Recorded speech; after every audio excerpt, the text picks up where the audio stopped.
నమస్కారం. ఈటీవీ 360కి స్వాగతం. ముందుగా ప్రధానాంశాలు. రాష్ట్రంలో నేటి నుంచే ఒకేసారి 3 నెలల రేషన్, నెలపాటు పంపిణీ, గోధుమలు, చక్కెర అందించనున్న సర్కార్. ఫోన్ ట్యాపింగ్ కేసులో కీలక పరిణామం, విచారణకు హాజరవుతానని సిట్కు తెలిపిన ప్రభాకర్ రావు.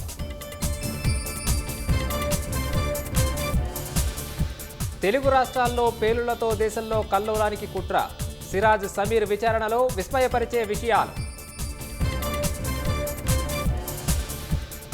భవిష్యత్ కార్యాచరణపై రాష్ట్ర బీజేపీ శాఖ మథనం, కవిత లేఖ, తాజా రాజకీయాల పరిణామాలపై జరగనున్న చర్చ.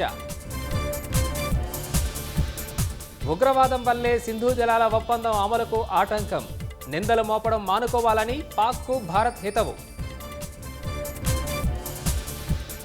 పాక్తో ఘర్షణలపై ప్రధాని తప్పుదోవ పట్టించారన్న కాంగ్రెస్ ఆరోపణ, పార్లమెంటు సమావేశాలు నిర్వహించి వివరాలు తెలపాలని డిమాండ్. ఈశాన్య రాష్ట్రాలను ముంచెత్తుతున్న వరదలు, కొండచర్యలు విరిగిపడ్డ ఘటనల్లో 30 మంది మృత్యువాత.